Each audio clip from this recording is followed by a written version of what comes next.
quão tóxica pode ser a solidão? O que é ansiedade e quão tóxica pode ser a ansiedade?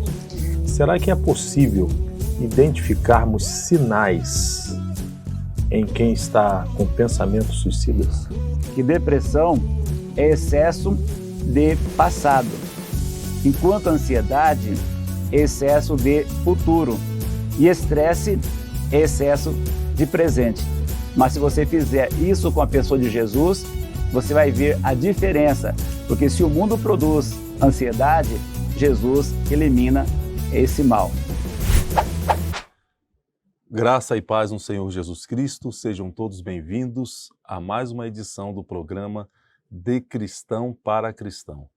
E hoje é uma edição toda especial, não só pelo tema, que é muito especial, mas principalmente e sobretudo por nosso convidado, que é mais que especial. Hoje nós vamos conversar sobre a solidão na vida pastoral. Não só sobre solidão, vamos conversar sobre solidão, vamos conversar sobre ansiedade, depressão, estresse, sofrimento e suicídio. O convidado para nos ajudar a pensar sobre esse assunto foi pastor presidente da Assembleia de Deus de Londrina por 13 anos, é bacharel em teologia, pós-graduado em administração e liderança, é mestre em teologia e doutorando em ministério. É o atual pastor emérito da Assembleia de Deus de Londrina. É uma potência potencializada. Pastor Moisés Ramos, seja muito bem-vindo, pastor. Muito obrigado, pastor Dantas, pelo convite bastante honroso, estar participando desse momento que é bastante expressivo para mim, e quero também transmitir a todos que haja muita paz de Cristo no seu coração.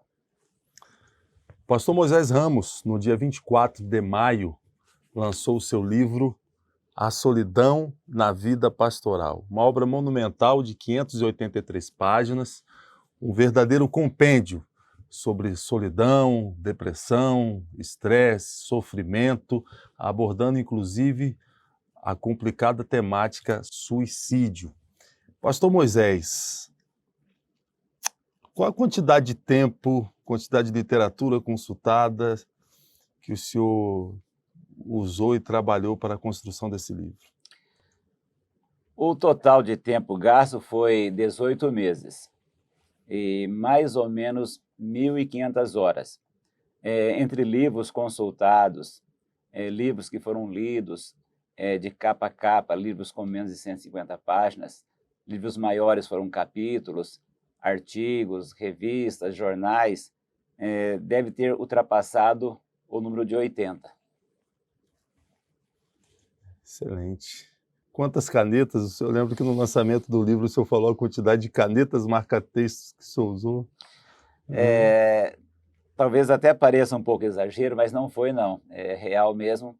Eu gastei 12 canetas marca-texto, mas essa caneta é um bastão em gel, que ele é assim, bastante duradouro quanto ao seu tempo de uso. Então foi realmente assim, muita literatura grifada para que extraísse todo esse material que está contido no livro. Excelente. Pastor Moisés, qual a diferença de solidão, solitude e isolamento? Então são três palavras que têm suas definições diferentes e realmente são questões diferentes. A solidão comumente é interpretada como alguém que vive num lugar despovoado, que vive num lugar deserto.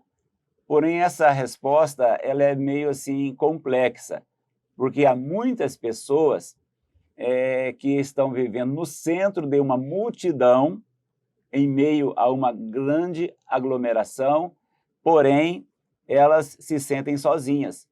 Então, veja que é uma questão interna, é um vazio internalizado. Então, aí eu digo que esse, sim, é o tipo de solidão existencial, algo que está dentro da própria pessoa. Enquanto que isolamento, geralmente, é o afastamento, é o desvinculamento com o seu convívio social habitual. Quando eu digo convívio habitual, é que nós vivemos no mundo já há 1 ano e meio aproximadamente a questão da pandemia.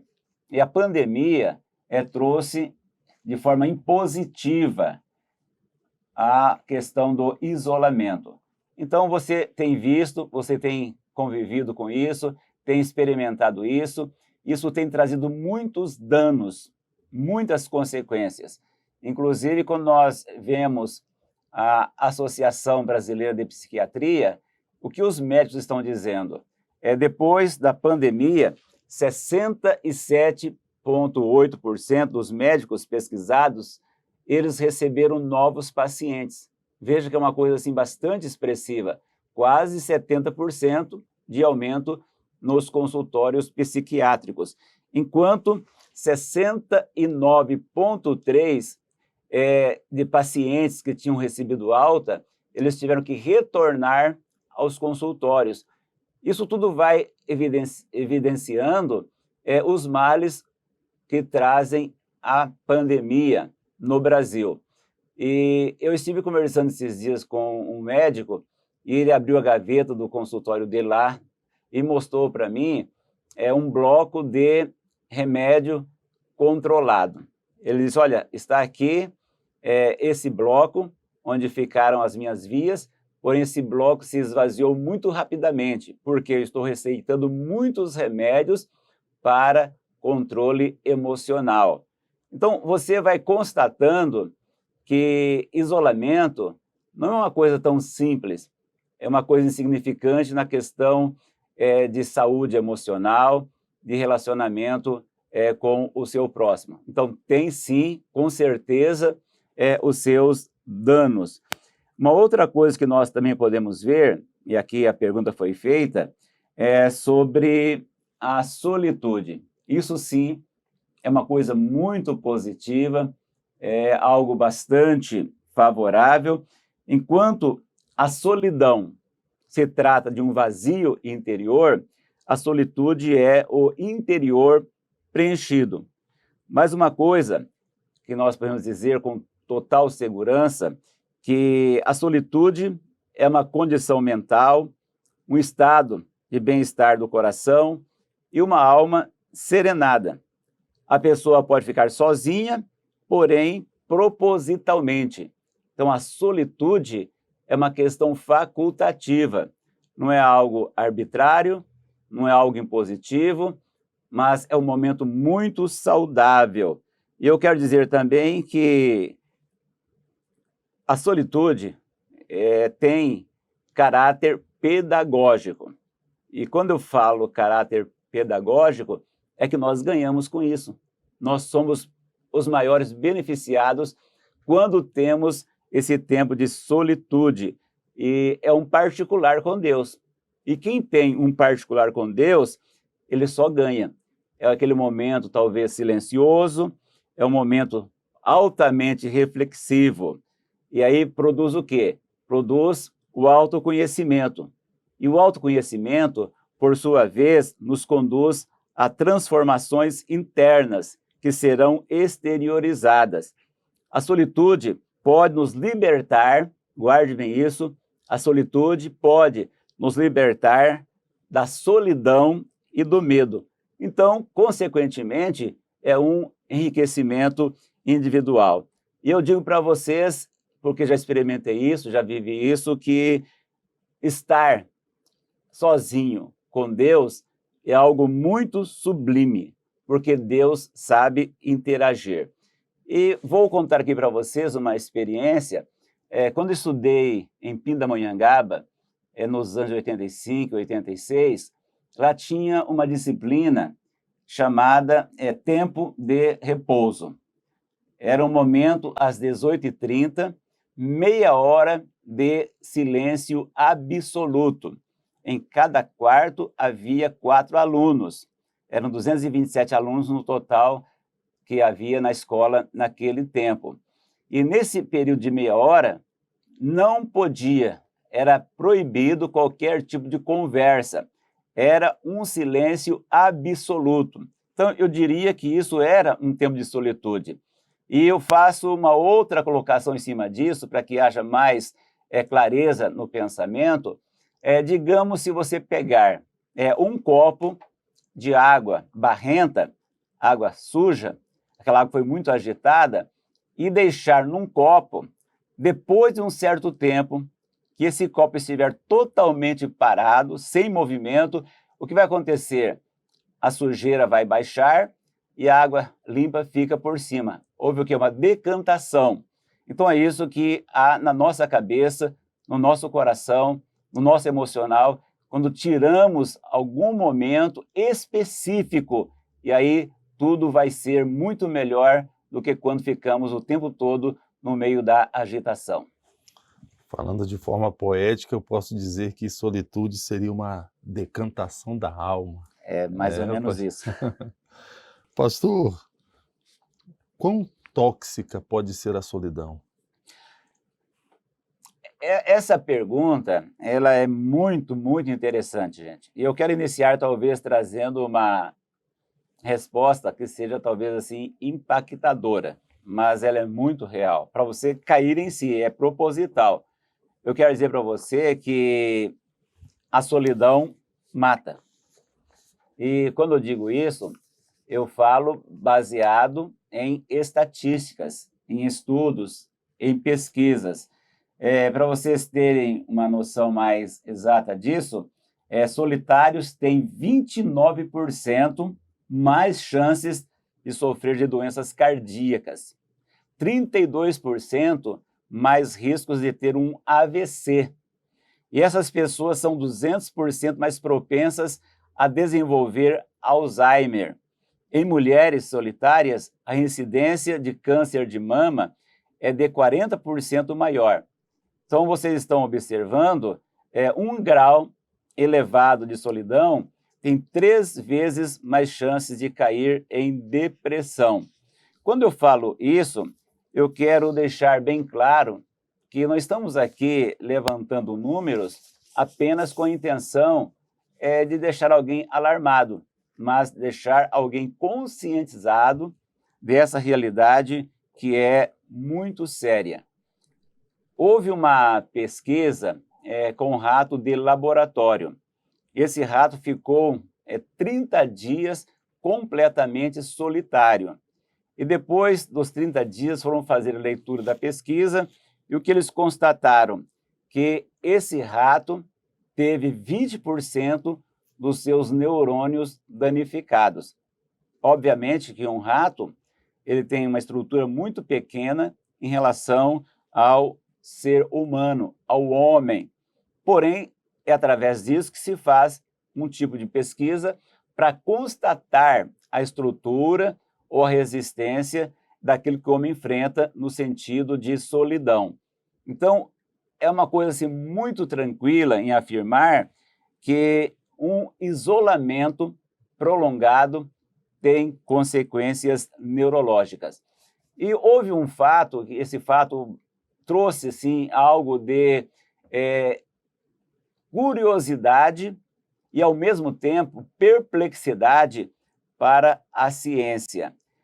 Nos Estados Unidos, um homem por nome Robert King, no ano de 73, ele foi preso porque já tinha cometido outros delitos, então foi preso pela 3ª vez no presídio de Nova Orleans. E quando ele entrou naquele presídio, ele se ajuntou a uma gangue que estava presa. Essa gangue já tinha matado 3 policiais e ele se juntando com essa gangue, eles decidiram fazer algumas manifestações para que houvesse melhorias carcerárias.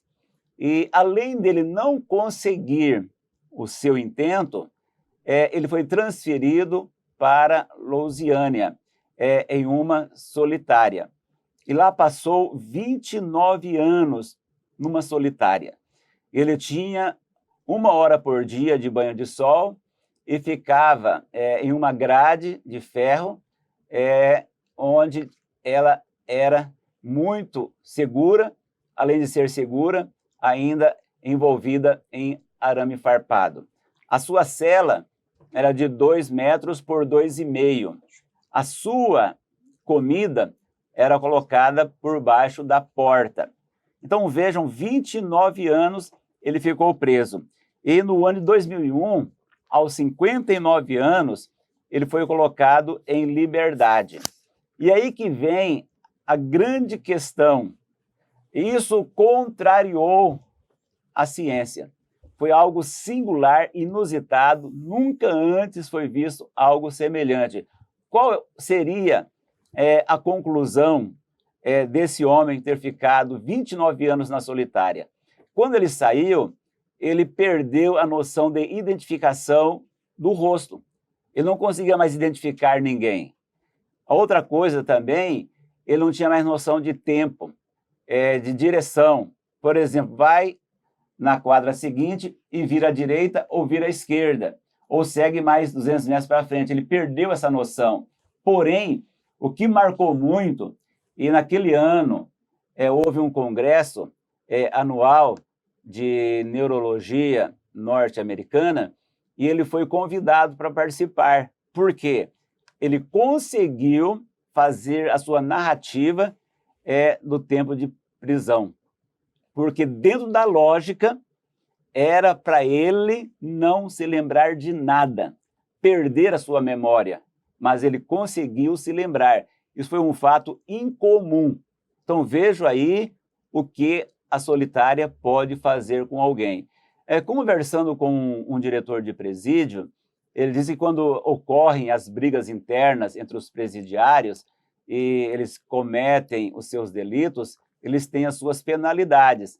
E eles não se incomodam muito com as penalidades, mas quando se fala que eles vão para uma solitária, aí eles ficam amedrontados. Realmente, aí eles têm medo. Então, vocês estão observando o quanto isso realmente traz de consequências ao ser humano.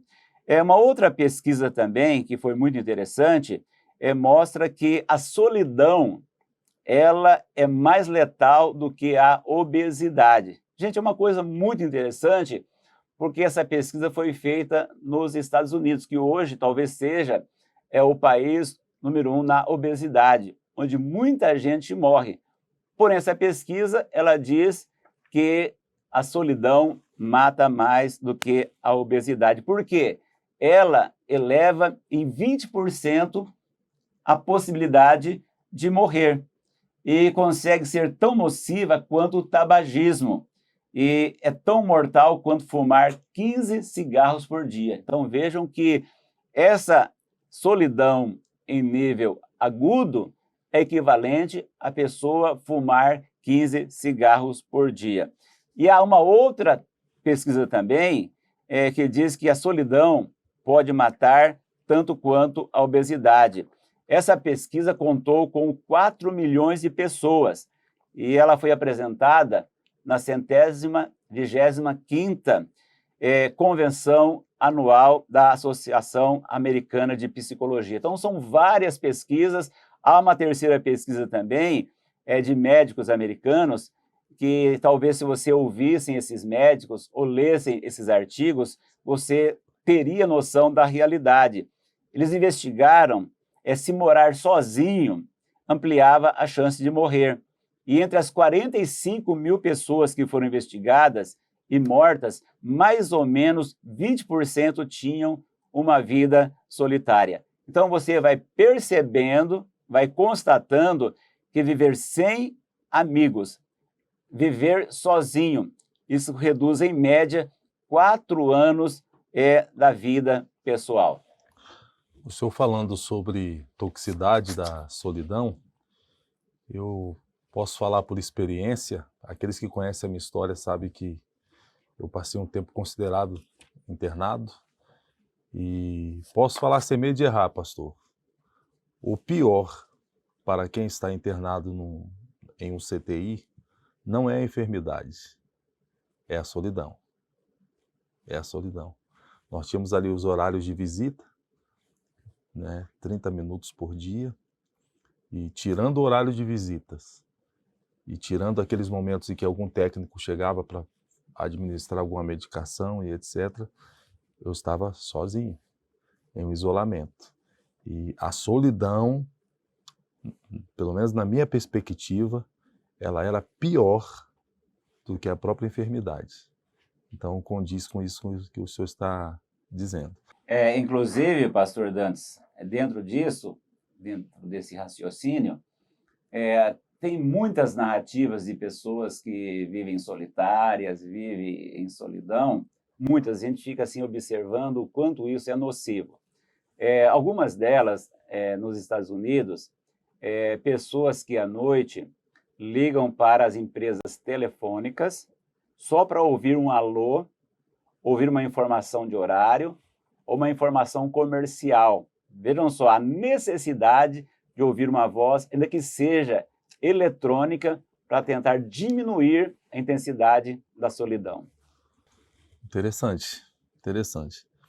Pastor, em seu livro, o senhor faz uso de uma expressão, por sinal, o livro do pastor Moisés, deixa eu mostrar mais uma vez aqui, Solidão na Vida Pastoral, para você que ainda não adquiriu, só seguir as orientações aí nas redes sociais da Assembleia de Deus de Londrina, que você vai ter todas as informações de como adquirir essa obra monumental. Este livro do pastor Moisés, ele não é uma abordagem da solidão, do estresse, do sofrimento, do suicídio, da depressão apenas pelo viés pastoral. É uma abordagem pelo viés pastoral, é uma abordagem pelo viés de quem já trilhou esse caminho da noite escura da alma, e é uma abordagem pelo viés da pesquisa. Por isso a quantidade expressiva de citações, de estatísticas que existem no livro. Muito bem. Em seu livro o senhor faz uso de uma expressão, e eu vou lê-la aqui. Sem o menor equívoco, podemos afirmar que Deus é insubstituível, porém devemos considerar que o calor humano é indispensável. O senhor poderia explicar essa expressão para nós? Isso aí, gente, é uma coisa que eu entendo, e por isso eu vou dizer, cada um tem a sua maneira de interpretar, de concluir, mas, para mim, seguramente, Deus é insubstituível. Ninguém toma o lugar de Deus. Ninguém consegue ocupar o lugar que cabe a Deus na sua vida. Então, é algo taxativo. Enquanto que a convivência com o meu próximo, com o meu irmão, com o meu amigo, ela é o quê? É indispensável. Não tem como ser dispensado. E aí eu diria que eu, o próximo e Deus, nós formamos um triângulo. É isso que Deus quer. Eu ter esse tipo de contato com o meu próximo, considerá-lo e, logicamente, Deus nos unindo, Deus participando. Então, Deus é insubstituível, porém, estar com o meu próximo é algo indispensável. E uma outra coisa interessante é que a necessidade de interação, ela tem que existir, precisa existir. Eu preciso amar e ser amado. Eu preciso abraçar e ser abraçado. Eu sinto necessidade, de vez em quando, um afago. Um toque aí na cabeça, quem sabe um ósculo santo, obviamente dentro do conceito cristão, quem sabe aquele tipo de troca de ideias, de compartilhamentos. Então, isso tudo é uma carência pessoal que Deus nos criou com essa carência.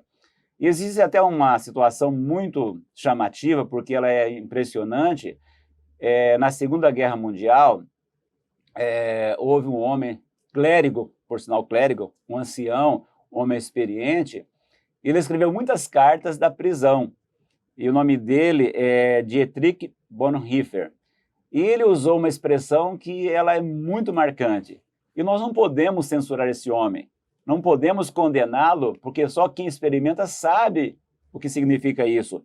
E qual foi a expressão dele? Ele disse em uma de suas cartas: não há nada que possa preencher o vácuo quando estamos longe daqueles a quem amamos. Então, o que eu quero dizer para você é que nós precisamos do nosso próximo. E Deus é quem faz essa ligação. Perfeito, pastor. O senhor que fez uma pesquisa acurada sobre esse assunto, consultou diversas obras, autores. Em sua opinião, quais são as causas mais comuns que levam alguém à solidão? Assim, de forma geral, eu diria que a solidão ela é ocasionada quando nós rompemos os relacionamentos, sejam com as pessoas e da comunidade, da sociedade, ou mesmo com os próprios familiares. Então, está havendo o quê? Um rompimento. Isso aí vai o quê? Criando distanciamento cada vez maior. Então, eu diria primeiramente, quebra de vínculos relacionais. Uma segunda questão também seria uma somatória de problemas de natureza biopsicossocial, porque isso aí é uma questão natural, a sociologia mostra que nós precisamos dessa questão biopsicossocial. Ela tem que existir, precisa existir para a nossa saúde emocional. Então, nós temos o nosso habitat, nós temos o nosso já ambiente de convívio, e nós, quando saímos dele, isso que é uma coisa interessante, se você olhar quando Paulo escreve a sua carta aos Filipenses, Epafrodito, ele ficou adoecido e quase morreu. Vejam só, isso eu acho tão interessante. Por quê?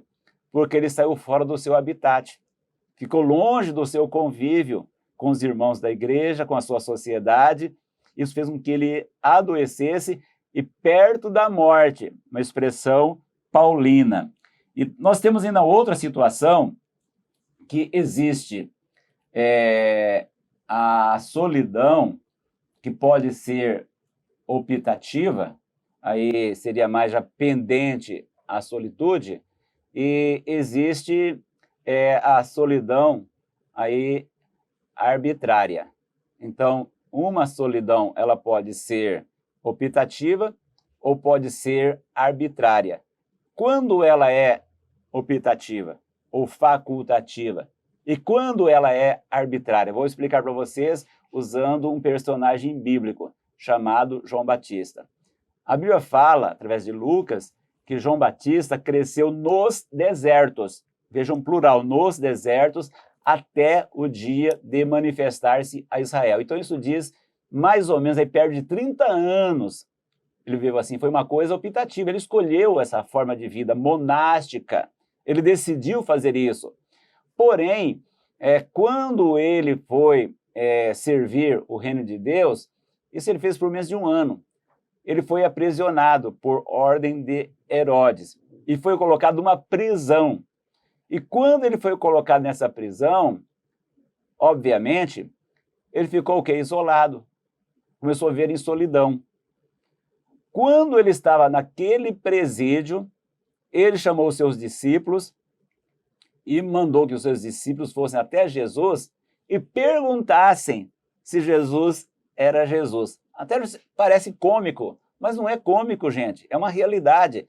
Esse homem, ele teve privilégios singulares que ninguém teve semelhante. Por quê? Ele apresentou Jesus Cristo, o Cordeiro de Deus, ao mundo. Quando diz, eis o Cordeiro de Deus que tira o pecado do mundo. Então, ele apresentou o Filho de Deus ao mundo. Segunda coisa, ele batizou Jesus, o próprio Deus.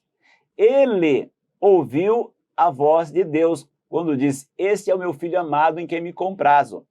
Ele viu o que ninguém viu quando o Espírito Santo veio em forma corpórea sobre Jesus. Então vejam o que ele teve de singularidades. Porém, quando estava preso, vejo que a cabeça dele foi mexida.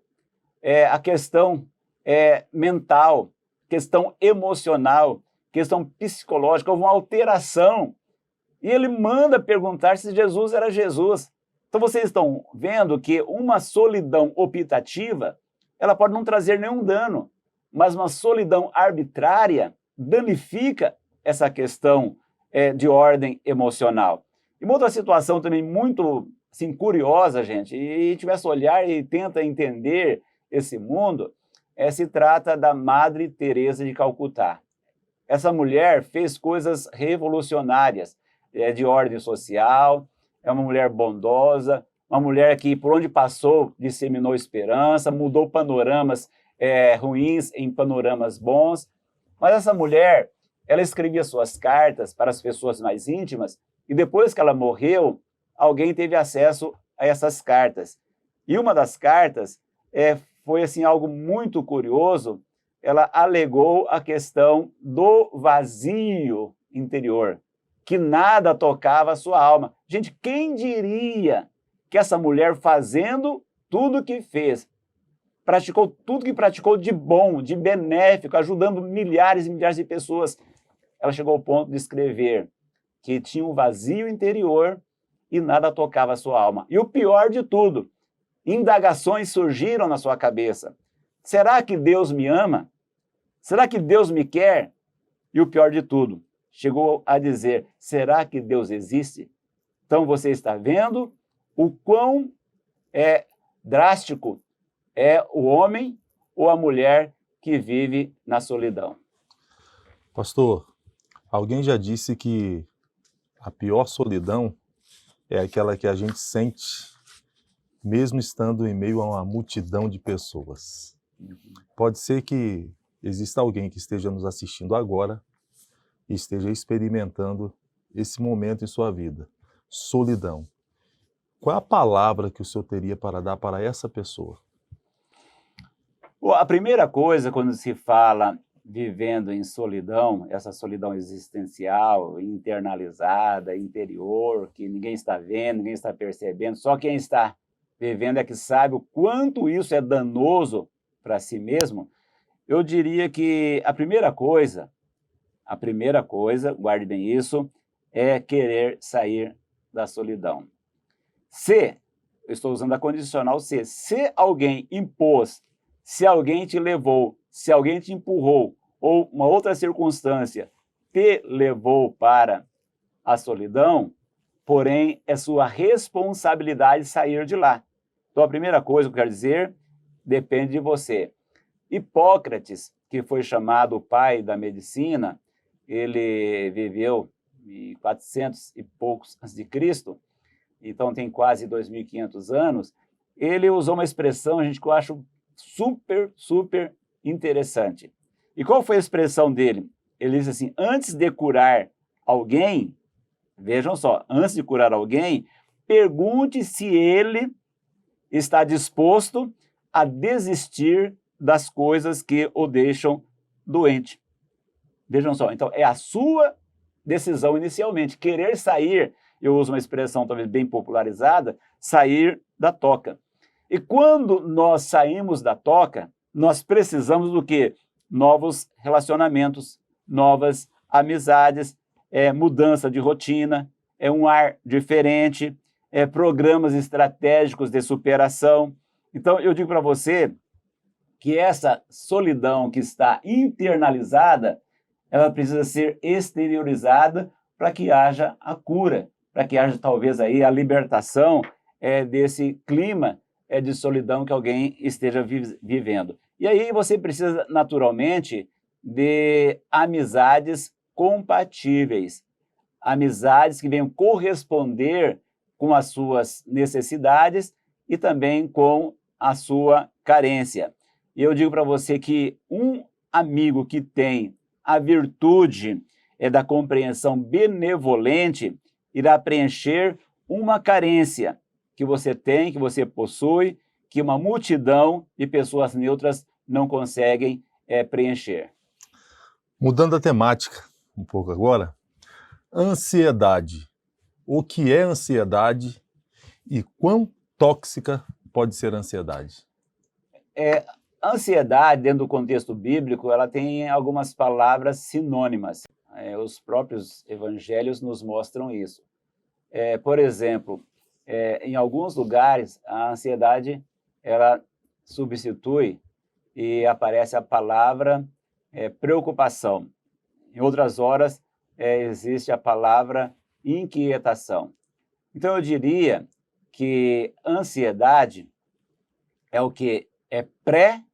Vejam o prefixo pré-ocupação. Ou seja, você está antecipando algo que não existe ainda. E com isso você vai o quê? Sofrer. Vai trazer para si aflições, vai trazer para você mesmo algumas dificuldades no seu lado emocional.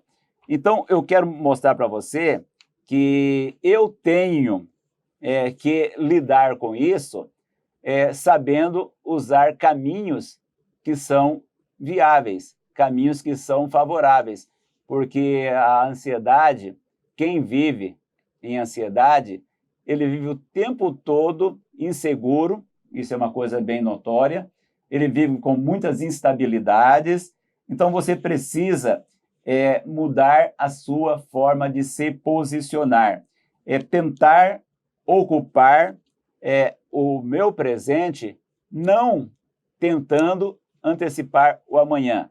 Vejam bem, parece uma coisa redundante, eu preciso que não viver o amanhã no hoje, porque é uma coisa impossível. Não existe como, é uma coisa totalmente impossível antecipar um minuto sequer, quanto mais o amanhã, quanto mais um futuro. Então, você tem que se conscientizar que tem que viver o hoje. O ontem já passou, não volta mais. O amanhã ainda não existe. Não existe. Então, como você quer que uma coisa que não exista venha existir? Então, é uma questão de coerência. E Rubem Alves, ele escreveu uma frase, e a frase diz o seguinte: sofrer fora de hora é doença também. Vejam essa definição desse homem muito sábio, muito intelectual. Então, não tente antecipar o futuro para o presente. Então, assim, em termos gerais, ansiedade é excesso de futuro. Ou ainda, se alguém me perguntar de maneira muito, digamos assim, superficial, de maneira muito simplista, o que é ansiedade? Eu diria que ansiedade é o medo do passo seguinte. É o receio do amanhã que se aproxima. Quem sabe você está intimidado pela realidade que se desponta diante dos seus olhos. Ou ainda, quem sabe, a ansiedade pode ser um monstro imaginário vindo ao seu encontro para te destruir. Então, são várias colocações, e eu diria que o acúmulo de preocupações, de inquietações, de medos, de inseguranças, isso realmente vai acrescentando dentro de nós uma pressão. E essa pressão, gente, ela pode chegar ao ponto de explodir. E vou usar para vocês aqui um exemplo natural. É a questão de um vulcão. O vulcão internamente tem o quê? Tem lavas. O que é lavas? Lavas são rochas que foram derretidas e essa temperatura ela chega a 1.500 graus. E o vulcão internamente ele está em ebulição. Ele está lá se derretendo. Está lá com aquela temperatura super elevada. Do lado de fora, quem olha para um vulcão, ele está prestes a explodir, entrar em erupção, mas do lado de fora ninguém percebe. Está tudo calminho, tudo quietinho, mas repentinamente ele entra em erupção.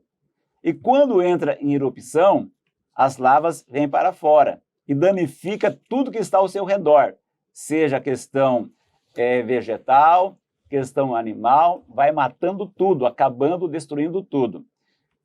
O que eu acho aqui bem oportuno dizer para você que esse momento que ele entra em erupção é chamado também de derrame. Derrame. Aí quando nós olhamos para nós, o que acontece? A gente vai acumulando problemas, acumulando dificuldades, situações preocupantes, discordâncias que nós vamos guardando dentro de nós, muitas coisas vão sendo assim ajuntadas, acumuladas, e aí acontece o quê, gente? Um derrame. Quando a pessoa não suporta mais, que é o AVC. Então, vejam só o que a ansiedade pode causar na vida de uma pessoa. Se você não se cuidar, se você não tiver esse tipo de preocupação quanto à sua saúde emocional, quanto ao seu limite, quem sabe você vai ter uma consequência irreversível. E outra coisa que eu quero aqui mostrar, que também se trata de uma estatística, e a estatística ela é bem definida, é o quanto a ansiedade ela está trazendo prejuízos para a humanidade, e aqui no nosso Brasil não é diferente. E segundo a Anvisa, em relação aos remédios controlados, que são chamados de ansiolíticos, no ano de 2009, vejam bem, 2009, foram vendidas 113 mil caixas de ansiolíticos. Em 2017, foram vendidas 295 mil caixas. Então, em 8 anos, o aumento foi de 161%. Um número bem expressivo e deve ser considerado. No Brasil, há uma média de 20 milhões de pessoas com distúrbios de ansiedade. Eu acho que eu sou uma dessas pessoas. Pastor, como lidar com a ansiedade? É uma pergunta, assim, bem difícil de ser respondida, porque cada um tem uma forma de reagir diante das preocupações da vida, diante das inquietações. Mas eu quero dizer para você, que está nos assistindo, que ninguém, absolutamente ninguém, está imune à ansiedade. Isso é uma coisa bem taxativa. E uma outra coisa que eu quero dizer para você também, que embora ninguém é imune, o que significa que todos estão expostos a ela, porém, ser prisioneiro da ansiedade é opcional. Então, você pode escapar dela, você tem alternativas de escapar dela.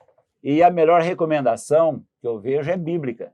É quando Pedro disse na primeira carta de Pedro, 5:7, ele fala, lançando sobre ele toda a vossa ansiedade, porque ele tem cuidado de vós. E por que Pedro disse isso, gente? Porque lá atrás, ele ouviu de Jesus, quando Jesus disse, vinde a mim, todos vocês que estão cansados, sobrecarregados, esgotados, e eu vou aliviar vocês. Eu vou aliviar vocês. Então veja que Jesus falou com os discípulos inicialmente, embora essa promessa é extensiva a todos. Porém, Pedro ouviu e Pedro acreditou naquilo. Porque ouvir e não ter uma reação, gente, não tem sentido. Jesus diz, quem tem ouvidos, ouça. Então, significa exatamente quando você ouve e bota em prática, você é bem-sucedido. Então, tem que ter aqui uma disposição, uma iniciativa, uma reação. Então, Pedro, ele colocou em prática e viu que funcionou para a vida dele, foi eficaz. Então, mais de 20 anos depois, ele escreve dizendo, olha, lancem sobre Jesus toda a vossa ansiedade. E aí, quando eu digo ansiedade, talvez eu possa acrescentar os nossos queixumes, os nossos azedumes, quem sabe coisa está lá dentro nos ferindo o coração, machucando a alma. Então, você vai descarregar em cima de quem? De repente, se você descarregar em cima de quem não tem nada a ver, ou não tem capacidade de ajudar você, vai piorar mais ainda o seu ambiente, o seu clima, o seu relacionamento.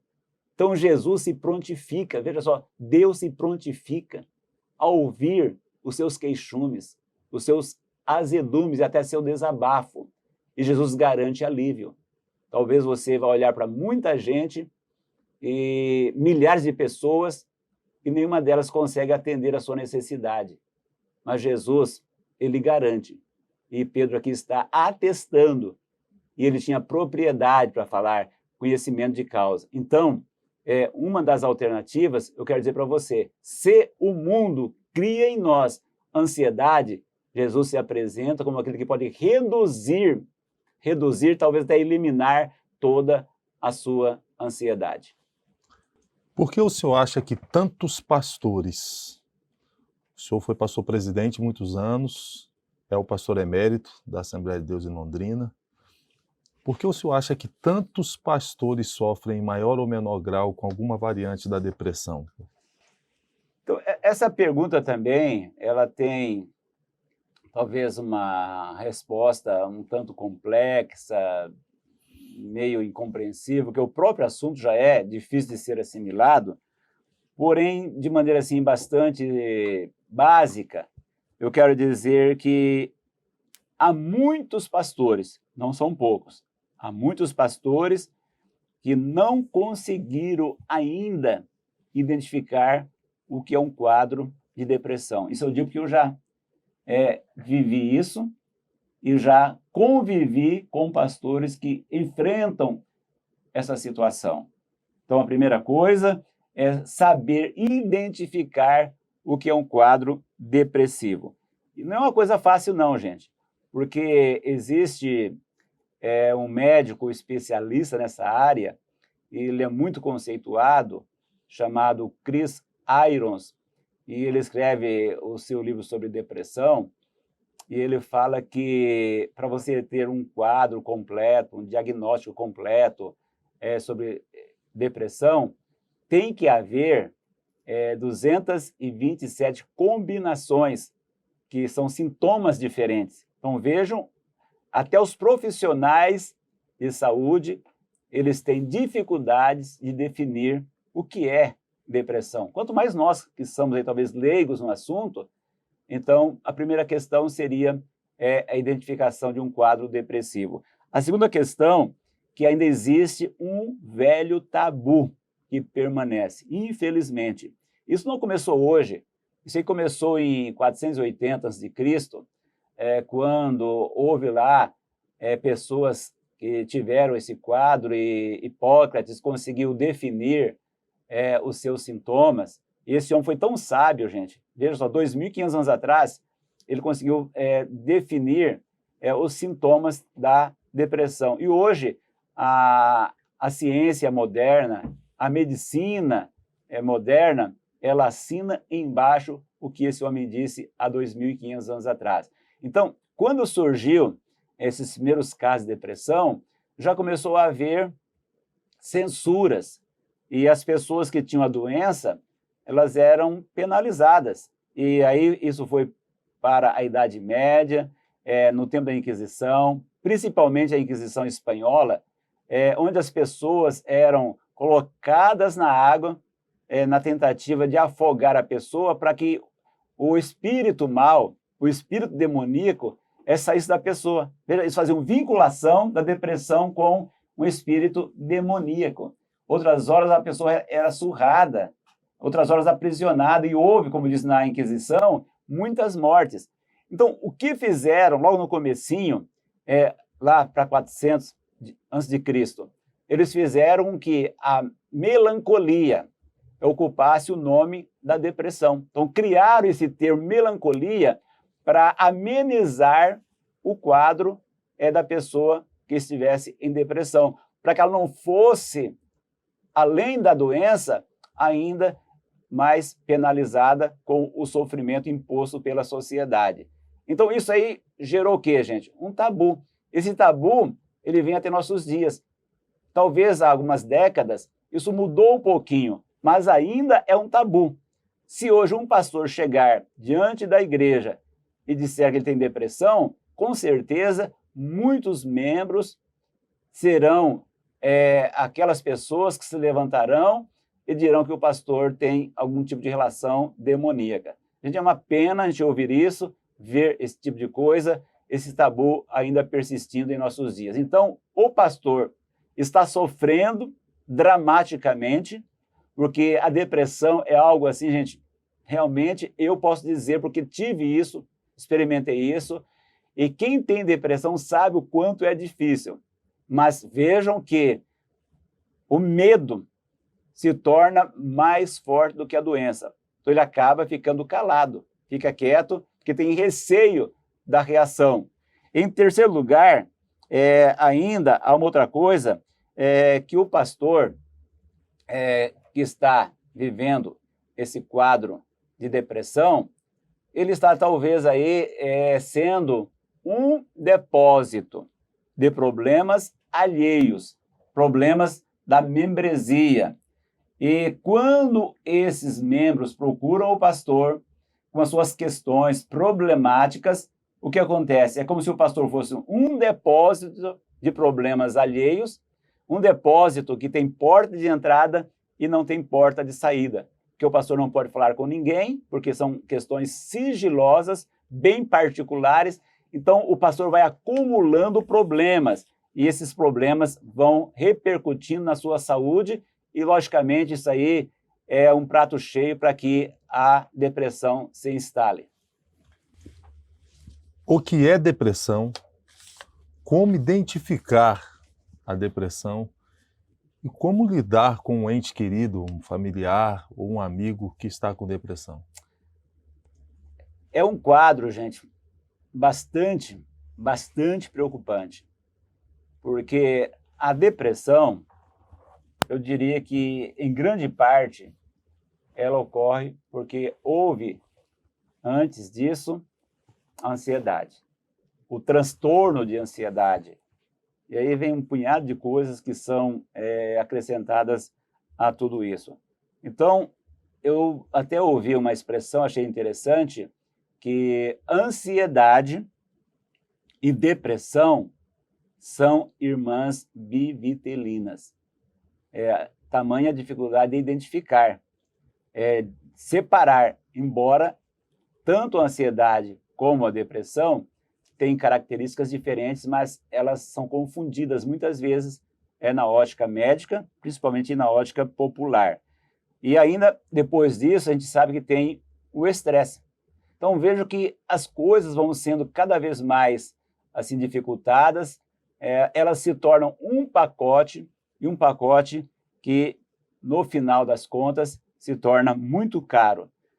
Para você ter uma noção do que eu estou dizendo, nos Estados Unidos, os casos de estresse, que aí tem ansiedade, tem depressão, tudo junto, isso custa ao país 300 bilhões por ano, entre contas médicas e produtividade. Sabe o que é 300 bilhões por ano? Gente, é uma coisa assim assustadora. E entre 97, isso nos Estados Unidos, entre 97 e 2004, os americanos mais que dobraram o custo com ansiolíticos. E os mais usados lá, Xanam e Valium. E olhem só o acréscimo, de 900 milhões para 2,1 bilhões de dólares. Vejam o custo que isso vai produzindo, gente. A depressão é uma coisa estarrecedora. Ela chega a ser, de fato, assustadora. E que nós venhamos nos preparar, porque dias piores virão. Não estou aqui sendo pessimista, não. São previsões baseadas em estudos. Então não tem como a gente ignorar essa realidade. Uma outra coisa que a gente pode falar também é que pessoas da geração do século XX têm 3 vezes mais chances de sofrer depressão do que as pessoas da geração anterior. Então vejo que a nossa geração é uma geração que está aí exposta à depressão. E depressão, às vezes, até muito aguda. Tem um médico chamado Eduardo Prado, inclusive, assim aconteceu, que ele mora no mesmo prédio que eu moro. Ele é muito conceituado, um homem muito bem preparado e uma pessoa assim bastante intelectual, por sinal. E ele fala, numa entrevista que ele deu em março de 2013 para o jornal Folha de Londrina, ele diz que 15% da população tem chances de ter depressão. É um número alarmante. E uma outra coisa que ele fala também é se o pai tem depressão crônica, o filho que vai nascer, ou filha, tem 30% de chances de nascer já com depressão, uma questão genética. Se o pai e a mãe ambos têm depressão crônica, as chances vão para 60%. Então vocês vão olhando isso, observando isso, e fica uma grande interrogação: qual vai ser o futuro dessa geração que está emergindo? Como vai ser tratado esse problema de tamanha complexidade? É uma coisa realmente que nos chama a atenção. E ainda, nessa reportagem da Folha de Londrina, de 2013, o doutor Eduardo Prado, veja só, naquele tempo, a expressão dele foi assim: atualmente, a depressão é considerada a 4ª causa de incapacidade para o trabalho. Porém, a previsão é que até 2030 ela seja a primeira. Isso em 2013. Porém, as expectativas estão sendo antecipadas. E tudo indica que 2025, por aí, a depressão já seja a primeira a incapacitar profissionalmente uma pessoa. Então, a gente vai olhando para isso, observando isso, e a gente fica, de fato, assim, muito preocupado. E aí, isso vai nos levar a uma outra questão. Por que tem tantos suicídios? Por quê? Qual é a razão? Quem tem a culpa? Eu diria, a culpa se chama depressão. Por quê?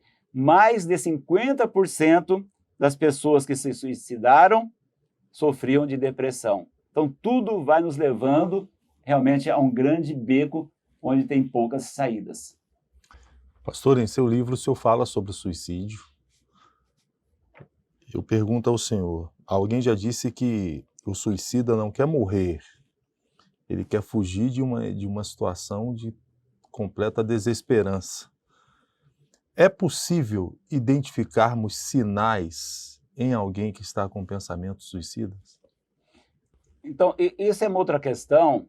Nós temos, quando digo nós, assim, o mundo, a nossa sociedade, duas alas.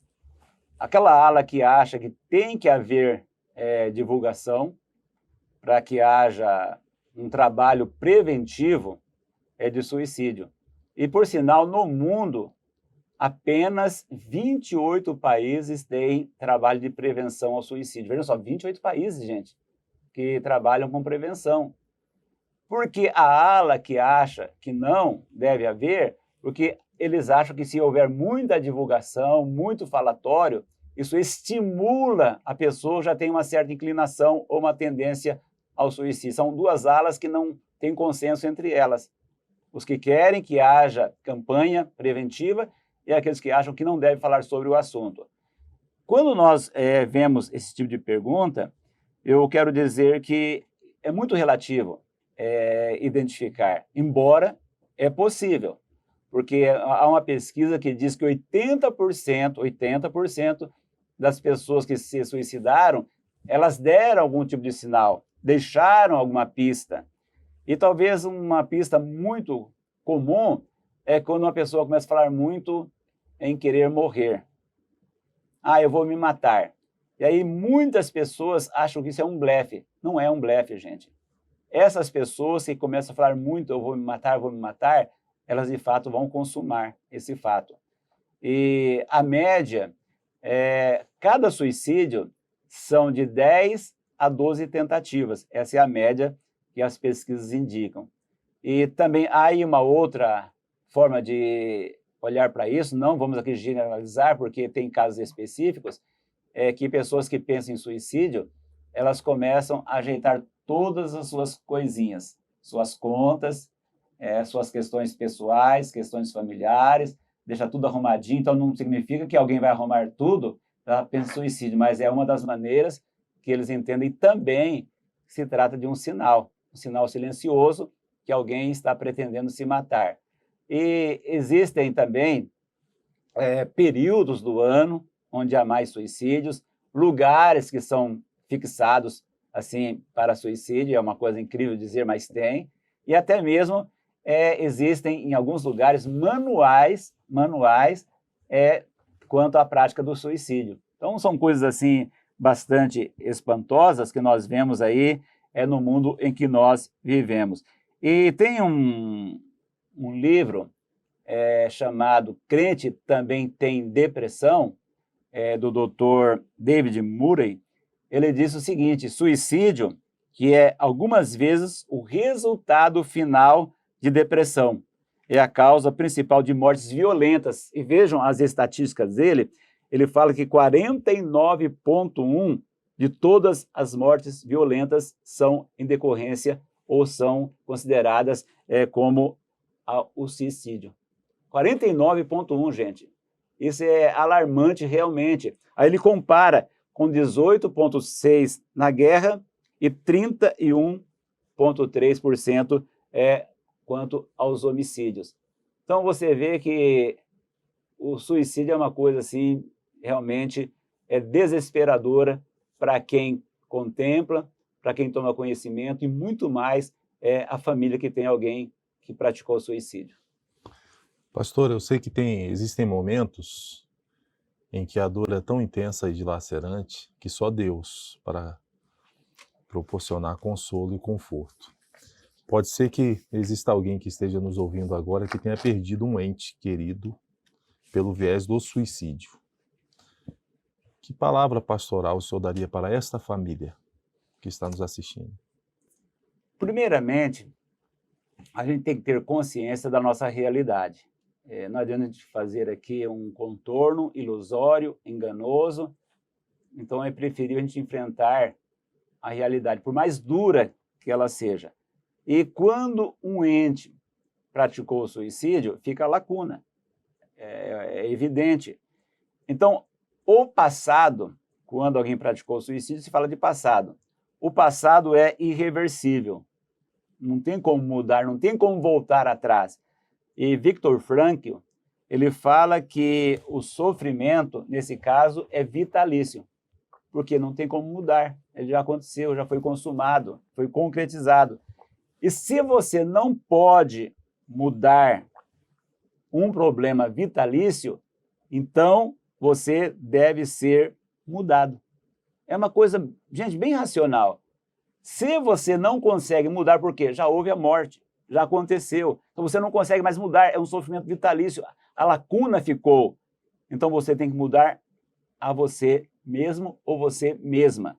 E aí ter o quê? Uma nova mentalidade, uma nova concepção da vida, uma nova percepção do seu futuro. E dentro das pesquisas e estatísticas, quando uma pessoa comete o suicídio, ela afeta, de maneira direta ou indireta, de 7 a 10 pessoas. Vejam só, um número assim bastante relativo. Vai afetar, no mínimo 7 até 10 pessoas. Então, o que eu quero dizer para você, se houve, infelizmente, essa fatalidade na sua casa, na sua família, o que eu quero dizer é que nessas horas você tem que recomeçar. É uma hora de você fazer avaliações, fazer novos projetos para o futuro e, naturalmente, vai ter o quê? A juntar os cacos. E esses cacos são internos. Então, ninguém consegue ver o que sobrou dentro de você. Ninguém consegue perceber, visualizar os cacos quebrados internamente. Porém, você procure alguém que realmente te entenda, que possa te ajudar, que possa te compreender. Esse alguém pode te abraçar. E te abraçando, ele vai fazer com que esses cacos eles sejam ajuntados novamente e você possa seguir em frente com a sua vida. Só Deus sabe o alcance que este programa ou esta mensagem, esse conteúdo que está sendo disponibilizado nesse programa terá. Mas pode ser que tenha chegado até você que está sofrendo, ou pelo viés da depressão, ou pelo viés da solidão, ou pelo viés do estresse, ou por alguma outra espécie de sofrimento. E já tenha pensado na possibilidade do suicídio. Pare tudo que você esteja fazendo agora. Que palavra, pastor, o senhor daria para esta pessoa? Eu digo que duas coisas são bem fundamentais: diálogo e transparência. Porque se você tiver uma condição de dialogar com alguém, mas não abrir-se completamente, não ser transparente, talvez vai amenizar parcialmente o seu estado. Então, você tem que se abrir, tem que ser transparente. Se existem pensamentos ruins no seu coração, passam pela sua cabeça, procure alguém que vai corresponder com a sua expectativa. Não se feche, não se isole e jamais tome qualquer iniciativa que seja desastrosa. Se você tem um problema, tenha certeza, esse problema é superável. Esse problema será vencido. Creia nisso. E até uso um texto bíblico que está em Atos, capítulo 16, quando o apóstolo Paulo estava preso em Filipos e o carcereiro queria usar a sua própria espada para matar-se, e Paulo viu aquilo e disse: não te faças nenhum mal. Então, essa expressão, não te faças nenhum mal, ainda há esperança para você, tem alternativas para você. Eu quero dizer que seguramente existe, depende de você. É uma iniciativa, ela é pessoal. Então você creia que há, sim, com certeza, uma saída. E há esperança para você. Esperança é uma coisa encorajadora, alimenta a nossa vida.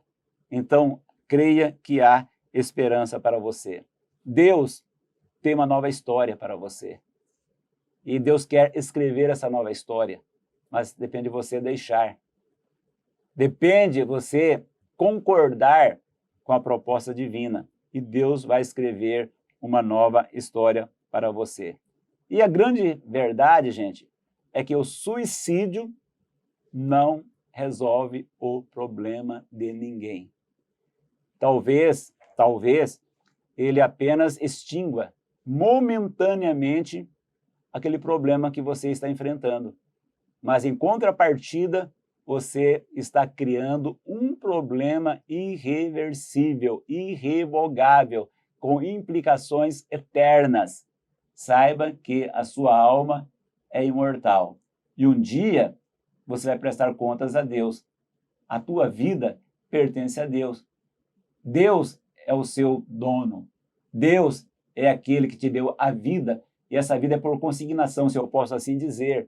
Então, não te faças nenhum mal.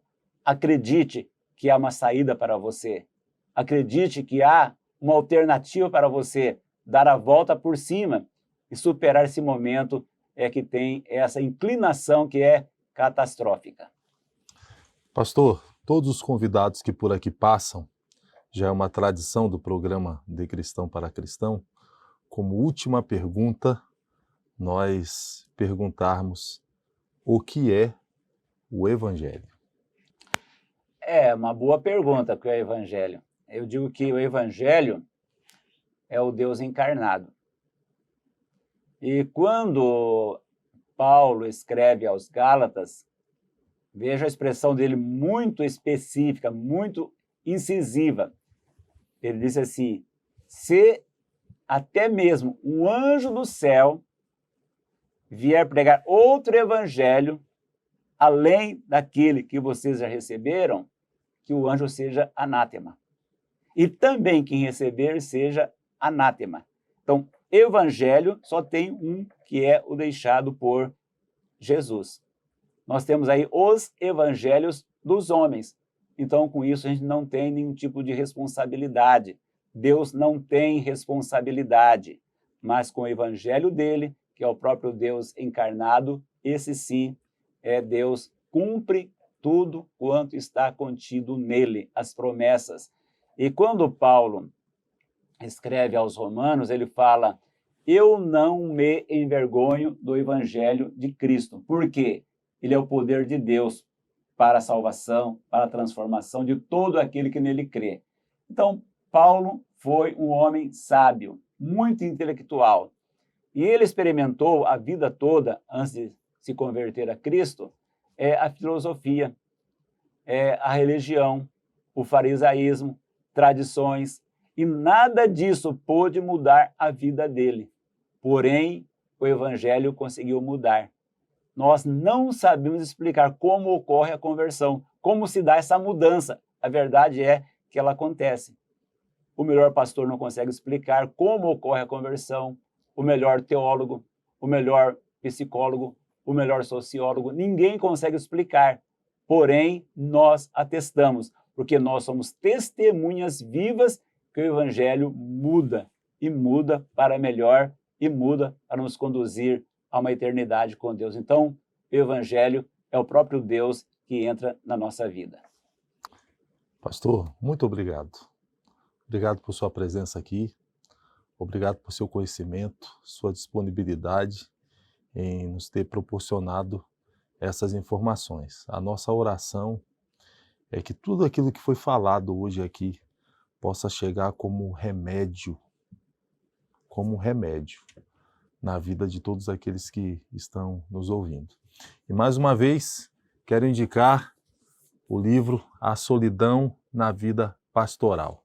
Tudo que você ouviu hoje é só um fragmento do que tem aqui nessa obra monumental de 583 páginas, falando sobre solidão, depressão, estresse, suicídio, sofrimento, e você não pode abrir mão de adquirir essa obra, presentear seu pastor, presentear alguém que você conheça que porventura esteja sofrendo. Desde seu lançamento no dia 24 de maio, já está sendo considerado um fenômeno. Deus te abençoe muitíssimo. Que o amor de Deus, a graça de nosso Senhor e Salvador Jesus Cristo, a comunhão e as consolações do Espírito Santo seja com todos vocês, não só hoje, mas para sempre. Um beijo no coração e até o próximo programa, se assim Deus permitir.